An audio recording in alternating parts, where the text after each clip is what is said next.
দক্ষিণের খোলা জানালাটা দিয়ে চাঁদের আলো যেন ঝাঁপিয়ে আসছে ঘরের মধ্যে। আকাশে উঠেছে গোল থালার মতো উজ্জ্বল চাঁদ। মৃদুমন্দ বাতাসে গাছের পাতাগুলো নড়ছে।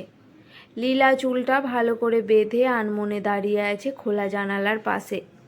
কোনো এক নাম না জানা রাত পাখি হঠাৎ নিজস্ব ভাষায় ডেকে উঠল। চমকে উঠল লীলা।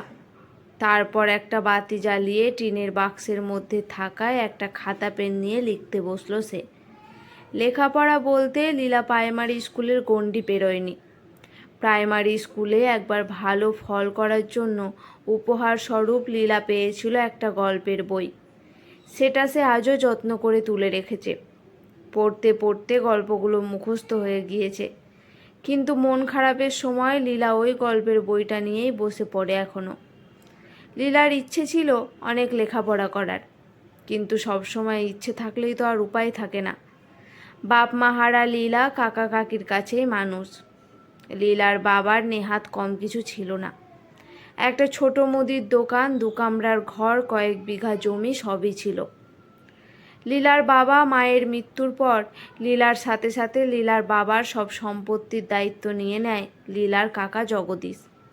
কিন্তু পাছে লীলা লেখাপড়া শিখে তার বাপের সম্পত্তির ভাগ চাইবে, এই ভয়েই লীলার লেখাপড়া বন্ধ করে তার বুদ্ধিমান কাকা তাকে লাগিয়ে দেয় তার খিটখিটে কাকির রান্নাঘরের সহকারী হিসেবে। তার কাকার ছেলে মেয়ের লেখাপড়া শিখলেও লীলার আর বেশি দূর লেখাপড়া শেখা হয়নি। লীলাকে গ্রামের সবাই খুব ভালোবাসে। লীলা যেমন মিশুকে তেমন মিষ্টি মেয়ে। লীলার কষ্ট আর তার ওপর হওয়া অত্যাচার দেখে অনেকেই প্রতিবাদ করতে চেয়েছে, কিন্তু লীলার কাকা চতুর, সাপ বলে দিয়েছে, দাদার মেয়ে মানে লীলা তো আমারও মেয়ে, তাই নিজের মেয়ের শাসন করা আর ভালো মন্দ সিদ্ধান্ত নেওয়ার জন্য আমাকে পাড়ার লোকের কাছে থেকে অনুমতি নেওয়ার দরকার নেই। লীলা সবসময় ভাই বোনদের বই নিয়ে পড়তে চাইতো, আর তা দেখলেই তার কাকে চেঁচিয়ে বাড়ি মাথায় তুলত। তখন লীলা বয়স 15।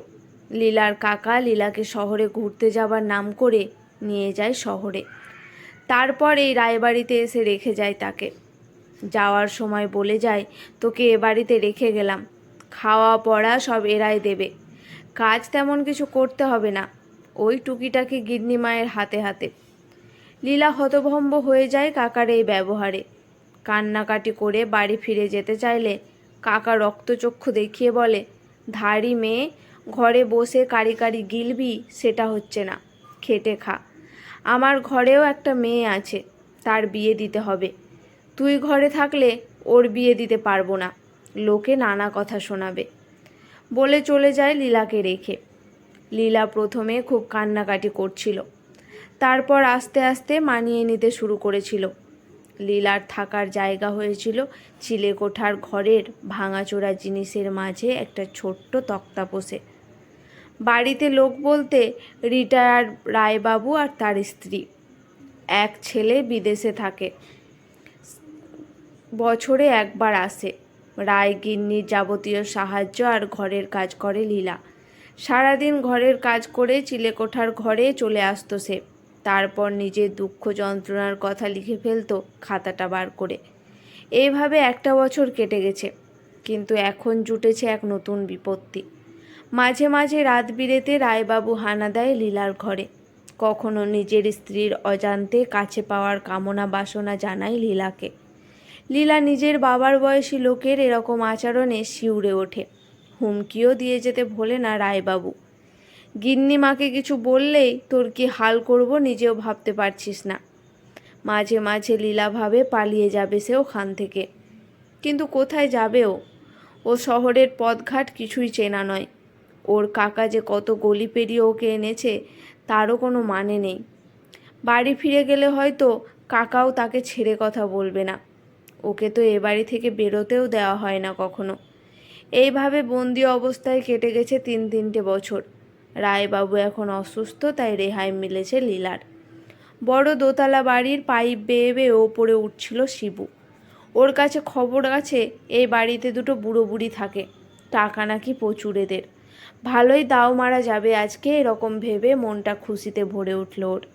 কিন্তু হঠাৎ ও খেয়াল করলো চিলেকোঠার ঘরে আলো জ্বলছে। তাহলে কি কেউ জেগে আছে? চমকে উঠল শিবু। তারপর পাইপ বেয়ে সোজা উঠে গেল ছাদের এক কোণে। নিঃশব্দে বসে আছে শিবু। এমন সময় দেখলো একটা মেয়ে ঘরের মধ্যে বেলফুলের মালা গাঁথছে। তারপর সেই মালাটা লাগিয়ে নিল নিজের খোঁপায়। চাঁদের আলোয় কি অপরূপ সুন্দর লাগছে মেয়েটাকে। এরকম সুন্দর মেয়ে এর আগে কখনো দেখেনি শিবু নিজের চোখে। হাঁ করে তাকিয়ে রইল শিবু, চোখ ফেরাতেই পারল না একবারের জন্য। মাঝরাত যতক্ষণ না মেয়েটা জানালা বন্ধ করে ঘুমিয়ে পড়ল, শিবু মন্ত্রমুগ্ধের মতো দেখে গেল লীলাকে। সেদিন আর শিবুর চুরি করা হলো না, খালি হাতেই ফিরে গেল সে। এরপর প্রায় প্রতিদিন শিবু আসতে লাগলো লীলাকে দেখতে। প্রায় 1 মাস কেটে গেছে। এর মধ্যে একদিন শিবু লীলার লেখা খাতাটা হাত সাফাই করে পড়ে ফেলেছে। তার জীবনের করুণ কাহিনী। একদিন গরমের রাতে লীলা ছাদে পায়চারি করছিল। সামনে একটা গোলাপ হাতে হাজির হলো শিবু। লীলা চেঁচাতে গেলেই হাত দিয়ে ওর মুখ চাপা দিল শিবু। তারপর আস্তে আস্তে জানালো তার মনের কথা। এরপর শিবু আসে, এসে গল্প করে লীলার সাথে। লীলা জিজ্ঞেস করে, তুমি চুরি করো? তোমার মা জানে? শিবু মাথা নিচু করে বলে, না, মা জানে না, জানলে খুব কষ্ট পাবে।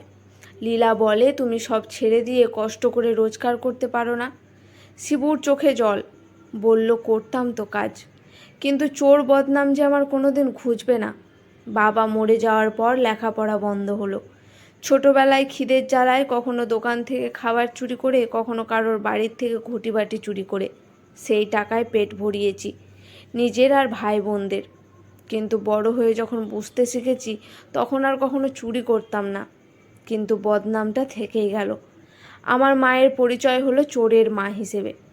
আর কারো বাড়ি চুরি হলেই বিনা দোষে আঙুল উঠত আমার দিকে। তারপর চলে এলাম এই লাইনে।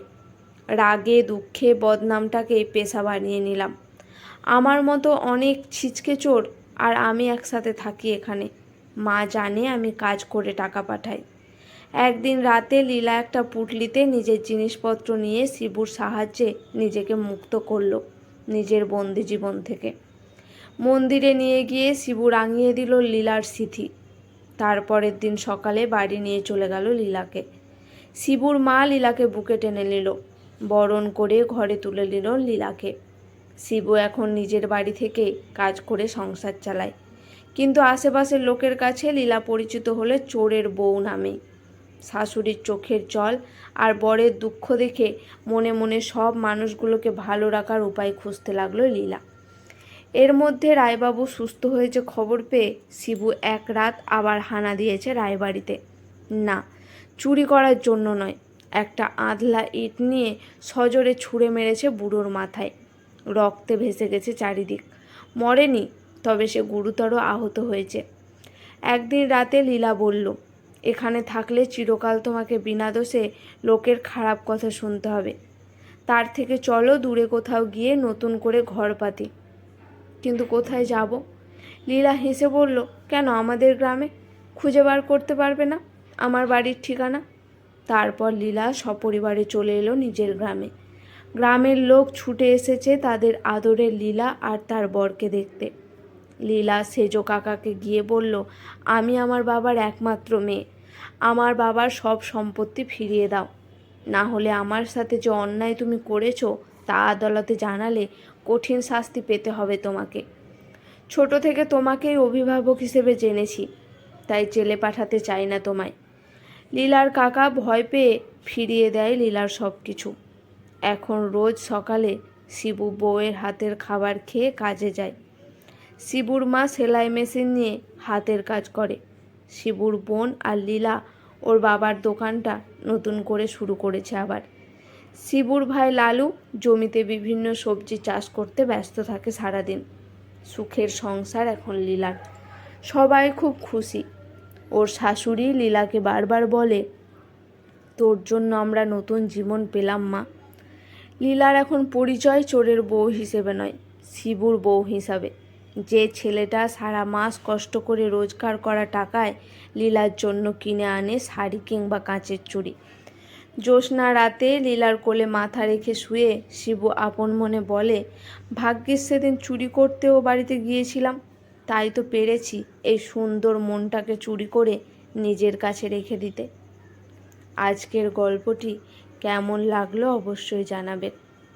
যদি ভালো লেগে থাকে পাশে থাকবেন।